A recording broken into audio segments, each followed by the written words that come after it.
तख्या नहीं लगाते, और इतना बड़ा मजमा के कंधों पर उठाए उसे नीचे रखने नहीं देता। बुजुर्ग से पूछा, मरे हुए आदमी को इतना क्यों तैयार किया जाता है? बुजुर्ग ने कहा, बेटा तुझे पता है आज रात वो अपने आका को देखने जा रहा है शबे गौर भी उसी गुल से मुलाकात की रात। इसीलिए सुन्नी ये कहेगा अपोजिशन का हाल बहुत बुरा होगा, हाँ कब्र में भी। याद रखो, जो आज इनकी उनकी जय करते हुए घूम रहे, कल मुनकर नकीर से क्या कहेंगे? मुनकर नकीर जब पूछेंगे तुम्हारा रब कौन है, आप क्या कहेंगे? और जब पूछेंगे तुम्हारा दीन क्या है, इस्लाम। तीसरा सवाल बहुत अहम है, वहीं अटकते हैं बहुत। और मुनकर नकीर ये नहीं पूछेंगे हुजूर को दिखाकर ये कौन है, ये कौन है, नहीं। अरबी में है, मा कुंत तकुलु फी हक़्क़ि हाज़ा रजुल, इनके बारे में क्या कहता था, ये नहीं पूछेंगे ये कौन है। वहां तो हर कोई कहेगा आका है, मौला है। हुजूर को देखने के बाद कौन नहीं कहेगा, सब कहेंगे। लेकिन मुनकर नकीर ये पूछेंगे इनके बारे में क्या कहता था, हाँ क्या कहता था, बोलो। तो क्या बोलेगा वो अपोजिशन वाला? तो बोलेगा यही कहता था इनका इल्म इतना है उतना है, हाँ भाई की तरह थे, बेटे की तरह थे, फला थे, नाउज़ुबिल्लाह। जो तुम्हारे गुरु घंटालों ने तुम्हें सिखाया था वही बोलोगे। लेकिन सुन्नी गधा ये कहेगा मुनकर नकीर से, अब तो पाए नाज से ऐ फरिश्तों क्यों उठो, अरे मर के पहुंचा हूं यहाँ इस दिल रुबा के वास्ते, मर के पहुंचा हूं यहाँ इस दिल रुबा के वास्ते। इनके बारे में पूछते हो क्या कहते था, दुनिया में क्या कहता था? हमको हमारे बुजुर्गों ने सिखाया, हम इनको क्या कहते थे? सरवर कहूं कि मालिको मौला कहूं तुझे, बाग़े खलील का गुले ज़ैबा कहूं तुझे। अरे तेरे तो वस्फ़ ऐब तनाही से है बरी, हैरान हूं मेरे शाह मैं क्या क्या कहूं तुझे।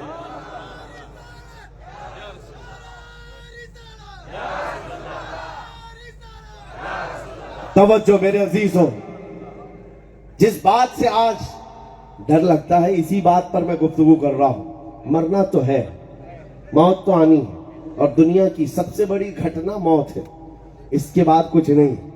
मौत के बाद भी कुछ है, सबसे बड़ी घटना मौत है।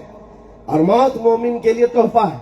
अल मौत जसरुन युसिलुल हबीबु इलल हबीब, मौत एक ब्रिज का नाम है, एक हबीब को दूसरे हबीब से मिला देती है।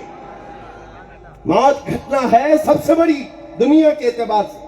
अब सुनो, जो बहुत बड़ा हार्ड क्वेश्चन है, बड़ा चुभता हुआ सवाल जो तुम्हें बार बार किया जाता है, जवाब भी उसी तरह का होना चाहिए। नौजवान कहते हैं तुम्हारा दीन सच्चा, तुम्हारा नबी सच्चा, तुम्हारा खुदा सच्चा, तुम्हारी किताब सच्ची, तो फिर ये दुनिया में सबसे ज्यादा तुम क्यों मारे जाते हो, सबसे ज्यादा तुम क्यों काटे जाते हो? जाओ देखो फिलिस्तीन गज़ा में कितनों को कत्ल कर दिया, सीरिया में तो कब्रिस्तान बना दिया, यमन में, इराक में, शाम में, अफगान में, बर्मा में, हर जगह तुम काटे जाते हो।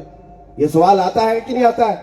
और उस वक्त आपको क्या लगता है? हाँ हम ही लोग मारे जा रहे हैं, ताकत तो कुव्वत उनके पास है। मेरे अजीजों ये नहीं है, नर्वस होने की बात नहीं। उस जालिम को कहो तुझे पता नहीं हमारी हकीकत क्या है, हम अपने आका और मौला को शमा समझते हैं और हम परवाने हैं, और परवाना दुनिया में आता ही है मरने के लिए।